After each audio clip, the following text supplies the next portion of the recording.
Boa noite, sintam-se todos acolhidos. O tema do nosso estudo de hoje é o que precisamos fazer para sermos bons. Eu escolhi esse tema porque nós vivemos um momento de tanto egoísmo, de tanto ódio, de tanta esperteza, que ser bom, o simples ato de fazer o bem, muitas vezes é considerado uma tolice.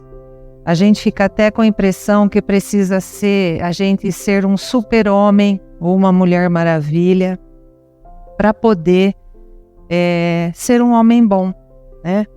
E na verdade, ser bom está na nossa essência, está na natureza de cada um de nós. Não tem como negar, porque nós somos filhos de Deus e Deus é suprema bondade. E, em nosso caso, nós também temos a doutrina espírita que nos dá todas as condições para que nós possamos desenvolver os nossos potenciais e nos acelerar esse processo de se tornar um homem bom. E para falar sobre esse tema, nós vamos recorrer justamente à terceira parte do Livro dos Espíritos, que apresenta as leis morais. E vamos abordar os itens caracteres do homem de bem e conhecimento de si mesmo, que estão no capítulo 12, que fala da perfeição moral. Logo, daqui a pouco, nós vamos perceber que nós ainda estamos a uma grande distância dos ensinamentos que serão propostos na lição de hoje. Mas vamos nos inspirar naquilo que Jesus nos disse: sede perfeitos como é perfeito o vosso Pai que está nos céus. Vejam que ele não nos acusou de imperfeição, mas ele encontrou uma forma carinhosa de dizer para a gente que nós ainda somos imperfeitos. E com isso, ele não quis dizer que nós estamos prontos para a glória divina, mas ele quis dizer que temos que ter coragem de começar a nos aperfeiçoar. O fato é que, em geral, as religiões até hoje muito pouco contribuíram com o nosso crescimento. Elas sempre incentivaram as pessoas a participar do movimento religioso no sentido de ir à igreja, de se tornar um membro dela. E essa proposta, ela é diferente da proposta de Jesus, né? Qual é a proposta de Jesus? É nos conduzir até Deus. Então vamos refletir um pouco. Se a gente está procurando comunhão com Deus, nós precisamos nos esforçar para entender a perspectiva de Deus em relação a nós. Ninguém vai se aproximar do Criador se não se purificar, se não aperfeiçoar sua inteligência. E para atingirmos essa meta, nós temos como guia esse capítulo sobre os caracteres do homem de bem, que seria um espírito encarnado numa civilização ideal e que também é um tema abordado no Evangelho segundo o Espiritismo. Então, vamos ao Livro dos Espíritos. Por que indícios se pode reconhecer em um homem o progresso real? Quando todos os atos de sua vida corporal representam a prática da lei de Deus e antecipadamente compreende a vida espiritual. A gente precisa observar bem as palavras dessa resposta. É dito que o espírito prova sua elevação quando todos os atos da sua vida corporal representam a prática da lei de Deus. Tem um todos antes de ato, porque alguns atos, né, um ato ou outro, a gente até pratica de acordo com a lei de Deus, mas todos nós não praticamos. Se todos os nossos atos estivessem de acordo com a lei de Deus, a terra não servia de moradia para nós, porque só está aqui quem tem que provar e expiar. Um outro ponto importante que está dito nessa resposta é que o espírito prova sua elevação quando compreende antecipadamente a vida espiritual. Quer dizer, um espírito mais sábio, um homem de bem, ele não precisa que ninguém lhe diga que a vida continua no plano espiritual. Ele já tem consciência disso. Ele não precisa esperar dor nem sofrimento para compreender isso. Ele não se envolve mais com o orgulho e com o egoísmo. E aí vem um comentário de Kardec. o homem de bem é o que pratica a lei de justiça, amor e caridade na sua maior pureza, né? Então, ele não disse que é na pureza, ele disse é na maior, na mais completa pureza. Nós sabemos que os sentimentos têm níveis, e o amor que a gente conhece ainda não é o amor incondicional, pelo menos não por todas as pessoas, né? A gente ainda está um pouco longe disso. Mas nós não somos mal, nós queremos o bem, nós entendemos que o bem é importante para o nosso progresso, só que os nossos interesses e a nossa condição evolutiva ainda não oferece condições para que a gente pratique a lei da justiça, do amor e caridade na sua maior pureza, como falou Kardec. Até Paulo violava essa lei. Em uma de suas cartas ele disse: o bem que eu quero não faço, mas o mal que não quero, esse faço. Então, se até ele, né, tinha essa dificuldade, imagina a gente, né? Mas também nós temos tanta dificuldade porque a gente não quer abrir mão daqueles interesses próprios, né? E Kardec, ele continua explicando isso, o que é o homem de bem, dizendo assim: faz o bem pelo bem, sem contar com qualquer retribuição, e sacrifica seus interesses da justiça. Existem muitas pessoas aqui na Terra fazendo isso, mas ainda não é a maioria, porque se fosse assim, o planeta não estaria na condição que está. A maioria de nós ainda está perdido numa via de mão dupla, né, sem saber que direção ir. De um lado, nós temos a perfeição moral a que se referiu Jesus, que é a excelência na prática da caridade, que é o contrário do orgulho e do egoísmo, que chega até o ponto de envolver o amor aos inimigos, aos que nos odeiam, perseguem e caluniam. E do outro lado, nós temos o egoísmo e o orgulho. O egoísmo, que é aquele culto desequilibrado do eu, né? É o excesso de amor próprio.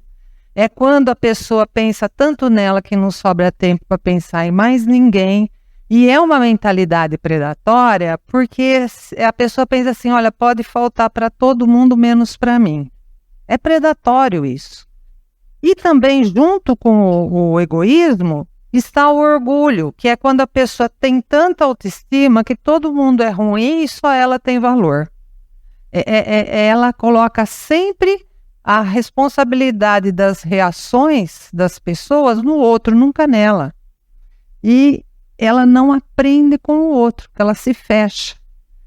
E aí ela vai ficando tão apaixonada por si mesma que ela acaba atendendo apenas os próprios interesses e não os interesses de Jesus. E o que Jesus precisa é justamente o contrário. Ele precisa de cooperadores que saibam amar, que saibam se sacrificar e que saibam renunciar, porque o mundo se sustenta sobre esse amor. O mundo se sustenta sobre o sacrifício e a renúncia daqueles que amam. E Kardec continua sobre o homem de bem. É bondoso, humanitário e benevolente para com todos, porque vê irmãos em todos os homens, sem distinção de raças nem de crenças. Então, o homem de bem, ele não só não faz do mal, ele também é humano, é benevolente, ele corre atrás dos problemas para poder ajudar. E os espíritos dizem que é para com todos. Porque eu posso auxiliar, ser benevolente com 3 ou 4 que me interessam, mas com todos é mais difícil, né? Eu tenho que ser bom com todos, com o justo e com o injusto. Assim também, para ser um homem bom, eu tenho que ver todos os homens como irmãos, sem qualquer preconceito, outra coisa que a gente não faz. Mas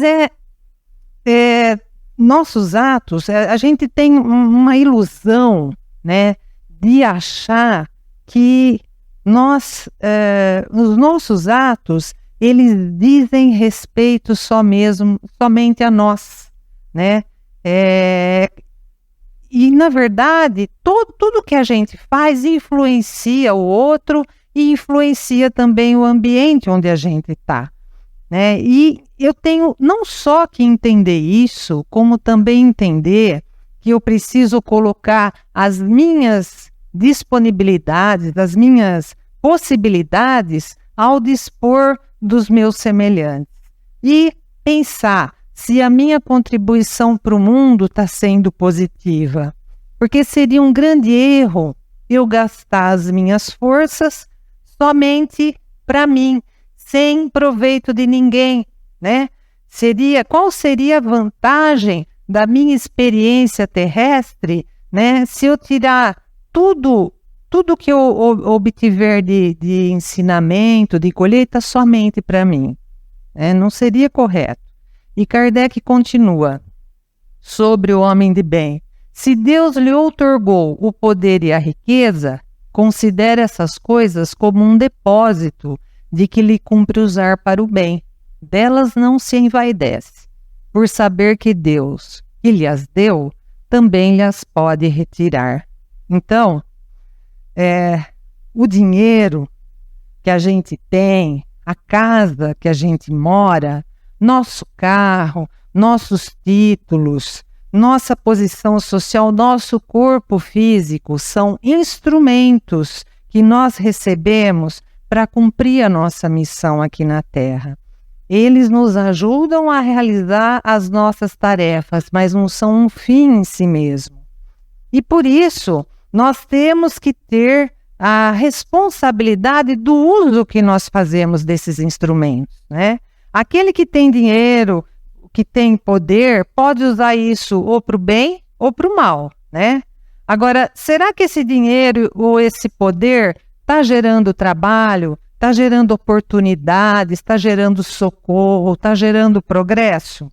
Ou está servindo apenas a própria pessoa? É a parábola dos talentos, né? O que nós estamos fazendo com os talentos divinos? Nós estamos multiplicando ou enterrando? A gente acha que pode fazer o que a gente faz eternamente, mas não é assim, né? Não é bem assim. Aí vem um avalanche de problemas para a gente reconhecer a nossa pequenez frente à grandeza do Criador. Se a gente não aprender pelo amor, nós vamos aprender pela dor, mas nós vamos aprender de qualquer maneira. Mas também não adianta a gente assim mudar. Tem gente que não quer mudar, né? A pessoa fala assim, eu estou muito bem do jeito que eu estou e eu vou continuar assim. Está errado. Mas também não adianta mudar só a casca. Quantas pessoas que a gente vê fazendo uma coisinha ou outra diferente e coloca aí nas redes sociais para todo mundo ver.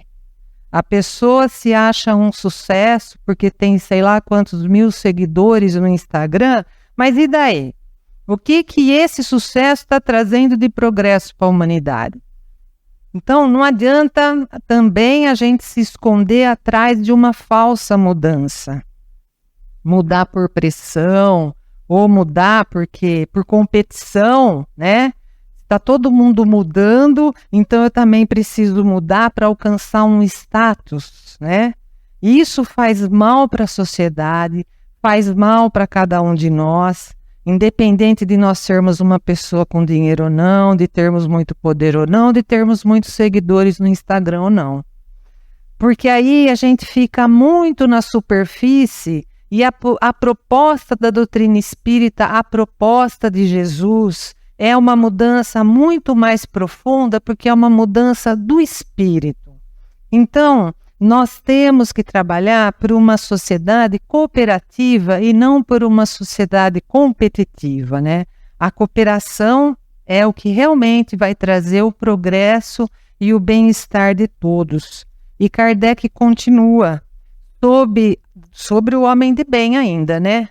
Se sob a sua dependência a ordem social colocou outros homens, trata-os com bondade e complacência, porque são seus iguais perante Deus.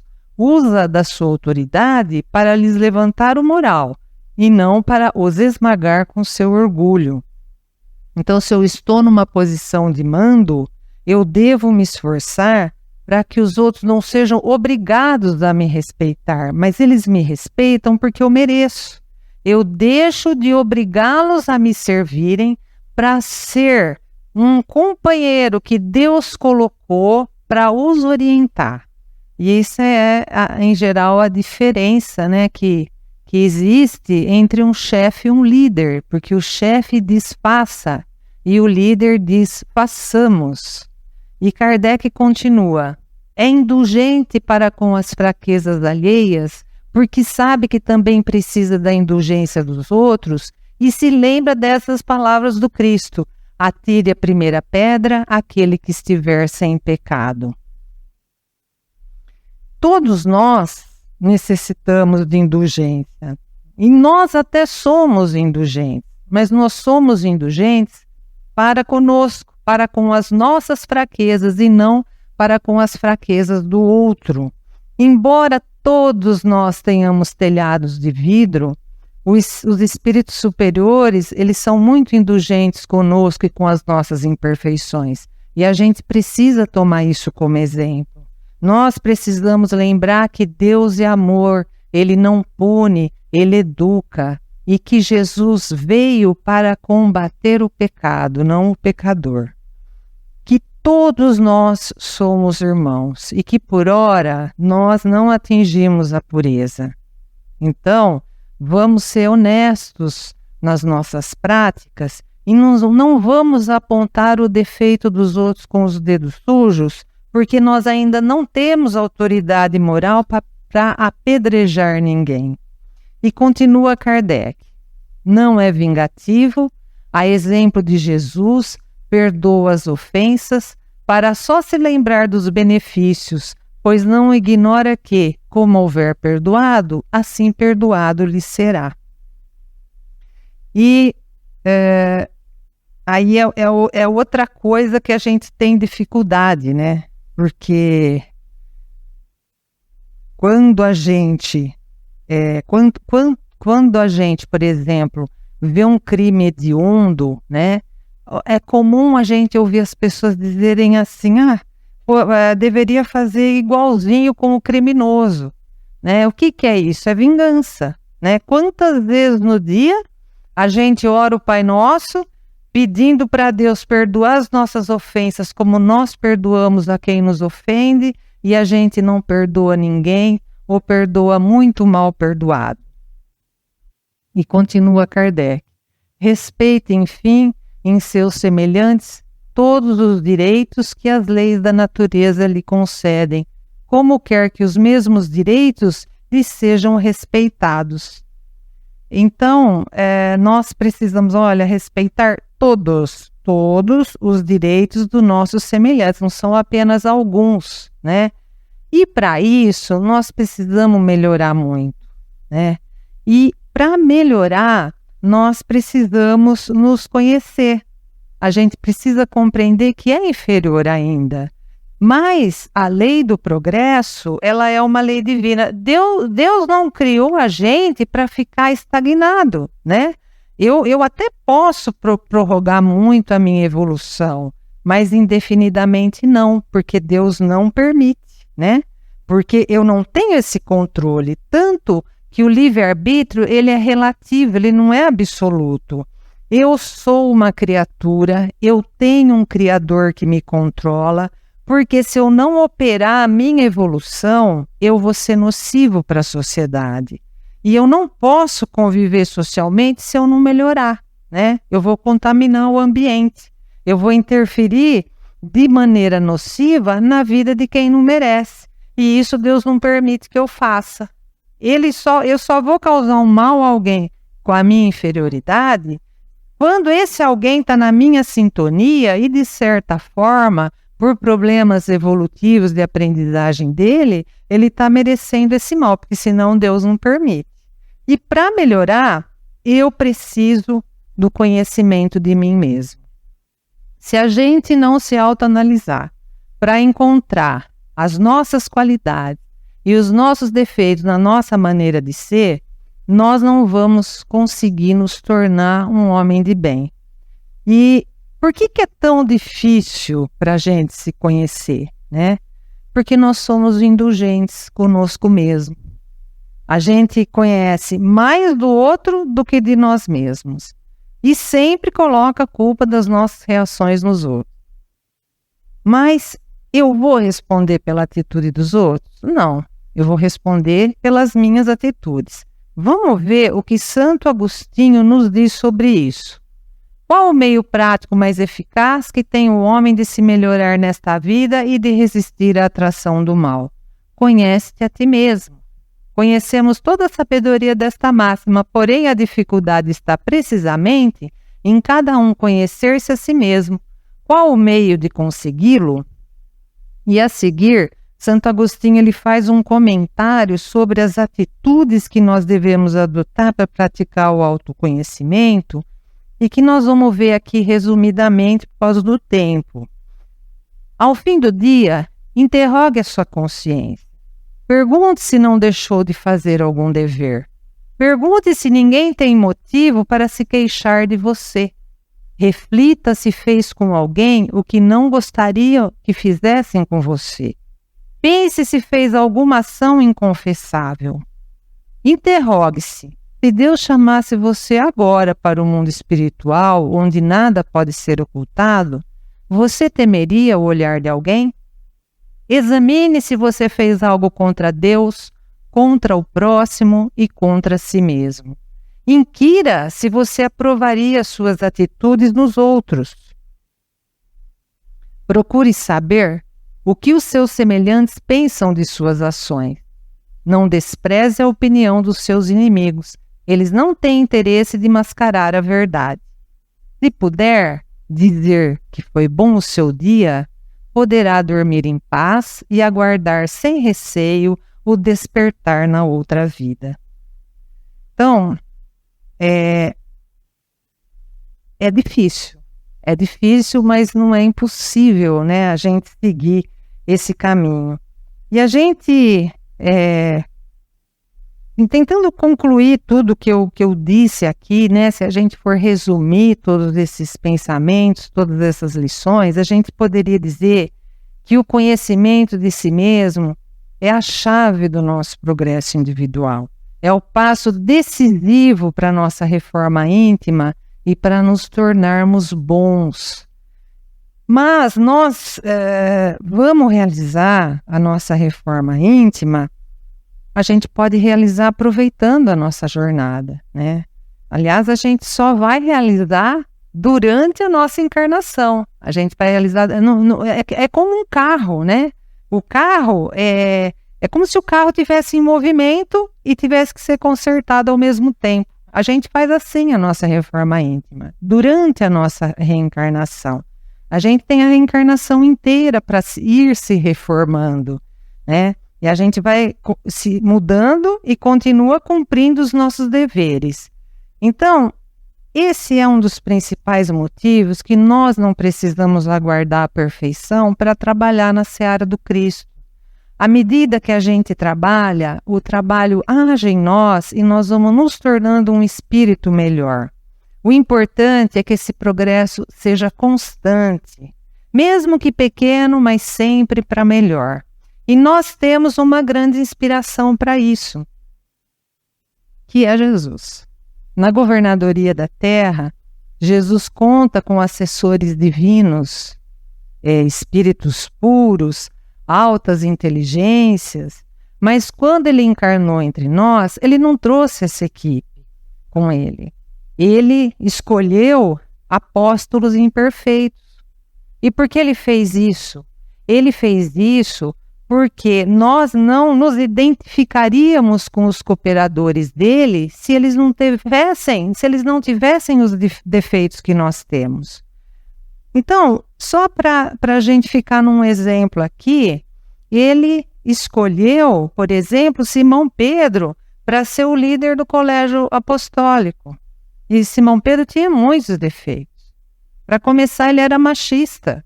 Ele não aceitou Maria Madalena depois que ela se converteu e passou a cooperar com o Cristo.